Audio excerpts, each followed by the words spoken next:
Good day, folks. This is Greg Judy at Green Pastures Farm.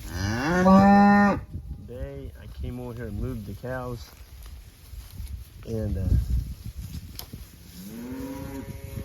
there's everything in here. There's the bulls, the steers, baby calves. Look at that baby calf right there. My goodness, he a chunk. I'd say that mama's doing everything for him. Look at that. He already looks like a bull. Anyway, the boys and I made a decision this morning just to put everything together. We had another herd of 50 yearling bulls, and there was, I think, 13 steers. So we took those and just put everything in the cow herd. And by doing that, we eliminated another herd grazing on our farm during a drought. And we're in a drought. So, I know it doesn't look like it, does it? That's called management. So, we've been able to manage our grazing to where the cows aren't on the whole farm at the same time. And I just love it when these professors and range scientists do all these trials and sit behind the desk and do all these calculations. There's no difference. There's no difference in managed grazing, mid grazing, rotational grazing. There is just giving them the whole farm. There's no difference. I'm like, what an idiot. They're just absolutely exposing themselves. What a dummy they are. You know, they use these numbers. There's no difference. What do you mean there's no difference? I can go and show you my neighbors. They don't have any grass. They don't have any grass. I saw a guy feeding hay the other day. We're months and months away from having to do that, even if it doesn't rain anymore. There is a difference. So be careful who you listen to. And don't be brush hogging your pastures down to 2 inches tall and then crying because you don't have any grass. When it's not raining and it's dry, you don't brush hog. You might brush hog some brush. If you got a place that's got some brush in it, it's going to take your pastures over, but don't go out and wholesale brush hog your entire farm. Yes, this grass is mature. We haven't grazed this since May, and this is July 11th. Look at the cattle, they're fat. They're slick. They're doing well. The calves are doing well. Oh, look at that bull calf right there. Yeah. Two of them. That one was a heifer right in front of me. I think we may have some of the best calves we've ever seen this year. One cow. Oh, there she is. They're still bawling for a cow. Where are you at? They can't find them in all this tall grass. So here's where they were at yesterday. I'm sorry, not yesterday. This morning. And tonight we put them in here. Now you notice the cows all found this one spot. Wonder why they're all right there. Let me give you a hint. It's hot out here. And that sun is setting in the west and it's throwing shade off those trees clear out into this field. So the cows are grazing in the shade. They're not dumb. They're gonna graze where it's comfortable at. We do have a good breeze tonight. And so it actually doesn't feel too bad out here. But I just came over here, I gave the boys off tonight because they worked late, later than they should have. Because we had to move the bulls into the cow. This is Saturday, and I don't like working the boys. I don't like working my men on Saturday. And we do chores morning and night, but we don't usually do projects. Well, this morning we did. That's the way it is on a farm. Sometimes even your best plans are changed. We were actually going to haul our yearling bulls. There was 38 of them. We were going to haul over to our ram farm. And then we were going to take the 12 steers out of the bull mob and put them over here. And the more we thought about it, it's like, man, it's going to be a lot of hauling, a lot of time. And we may go through all the grass at the ram farm too quickly. And we're going to have to haul the bulls back. Finally, Isaac, I was thinking it, but I didn't say anything for a while. Isaac stepped up and said, Greg, why don't we just throw them into the cows? I'm like, yeah, I believe you're right. Made a lot more sense. And so we built a lane. We walked. Now we've got a head of about 450 here. There's still a bunch up on that hill. But they're coming. There's a lot of cattle in here, and calves, and yearlings, and bulls. But look at the condition on these cows. I mean, you don't have to be a rocket scientist to tell that's a good-looking cow. She's slick. She doesn't have any winter hair coat. There's a nice little yearling bull. He'll be a good one next year for someone. The wind is blowing pretty good out here, which I'm glad. It makes it nice and cool. The cows are going after the clover. Well, that one's going after giant ragweed right there. They love giant ragweed. If they have their choice, they'll get the clover first, and they'll come back and eat the grass. Look at that old cow. She's going after the giant ragweed.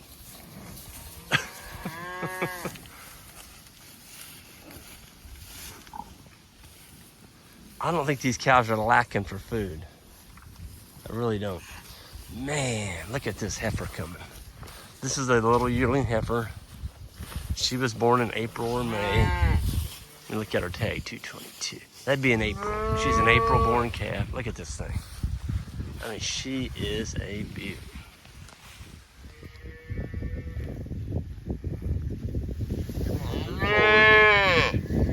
Move forward.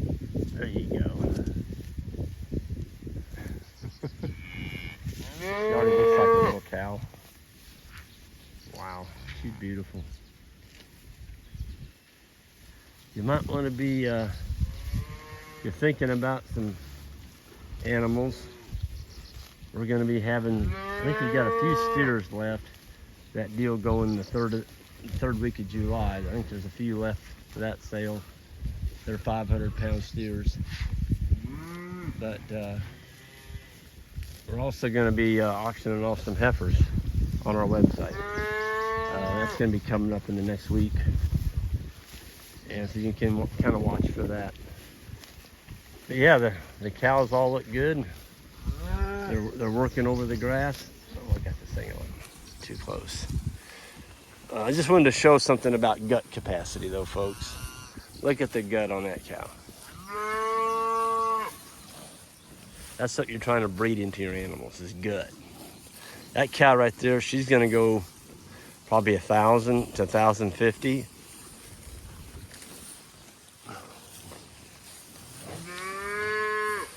Here comes another one. This is an older cow. She's still packing her weight pretty good. Got a big old gut. There's another one.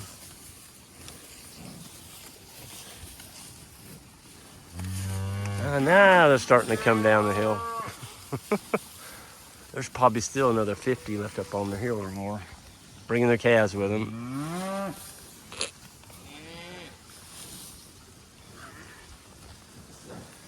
This is my favorite time of the day, folks. I get to spend with my cows, our cows, and everything. All you can hear is this rip, rip, and in a grazer's context, vocabulary, that's ka-ching, ka-ching, ka-ching.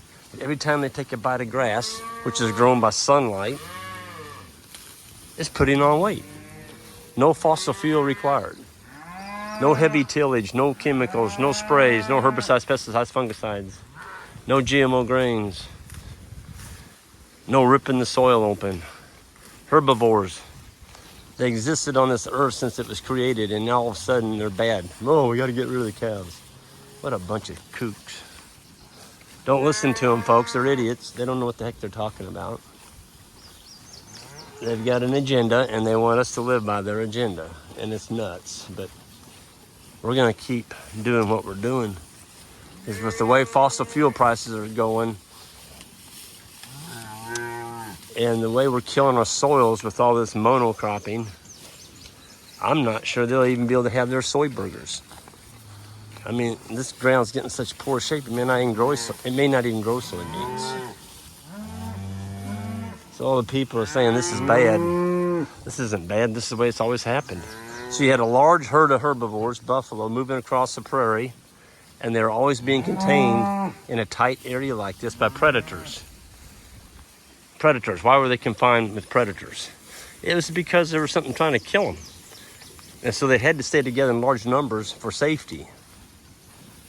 And they moved. They are always moving forward. Boy, there's a good looking bull. Man, that's got to be one of our machos. What is your number? Yep, KO7. That's that nice looking bull right there. That's a 2-year-old. He's just thick. He's gonna be one that we'll be selling next spring. There's 6 of them in here like that. Anyway, folks, I tell you what, I don't know how people can say that this is bad when we can grow feed with sunlight. And, you know, we come out, well, I didn't even use a four-wheeler, and I just walked out here, rolled the wire up, didn't even start an engine to move the animals. Everything in here is eating. And the only ones that are complaining are the ones that haven't found their calf. And they will. They'll find their calves. Once they sniff them, they'll stop bawling. But we got about 450 head in here tonight, and they're on a strip. I'm going to guess it's a long ways up to that woods up there. And it's about 200 feet wide. So I'd say there's 2 acres here. Acre and a half to 2 acres. We are tightening up the cows. We're giving them smaller areas because we're trying to buy time for a rain. People say, but when you tighten them up, aren't you going to overgraze? Well, you might a little bit, but it's better to overgraze a small part of your farm than to continue to go forward at too fast a pace, and you get around too quickly and your grasses haven't had time to recover. So by tightening them down, now we've got one herd, we have control. And we're going to be selling off some cattle, lightening up our stocking rate a little bit. That's just something you do going into summer. Yeah. So that's what our plan is, and you got to have a plan, and then you got to be willing to adjust that plan. Just like this morning when we came out here, you know, we were going to spend the day hauling cattle here and over there to the ram flock, and it's like, no, we're not going to do that. That's why you need young men on your farm challenging you all the time. And Isaac and David and Ike are always doing that. They're always challenging us. Well, there's a nice little heifer. My goodness.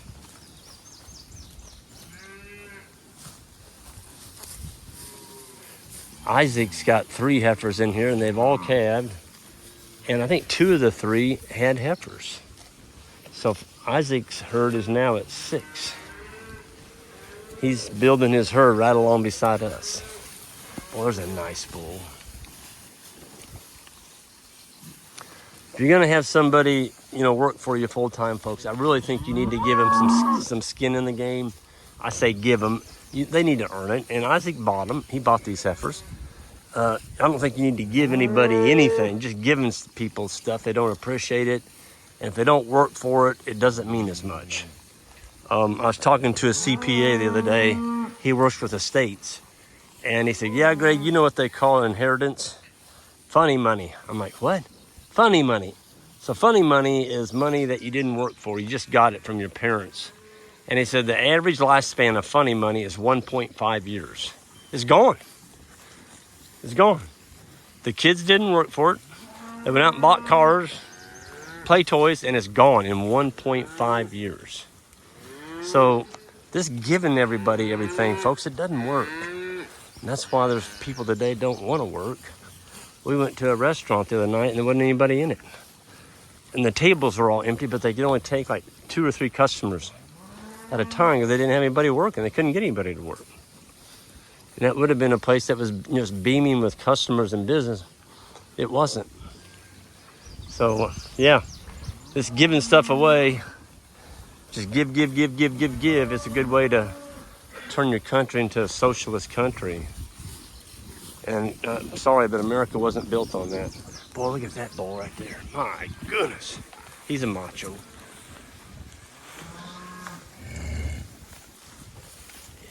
Yeah, you're you're a stud.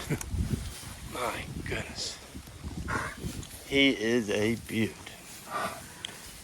Yeah, you know I'm looking at you, don't you? I don't know how you build him any better than that. He is a beaut. But with that, I'm going to go ahead and sign off here and enjoy my evening with our cow herd. And everyone have a good one. And on the way out, hit that subscribe button. If you would, I'd appreciate it. And we'll see you next time.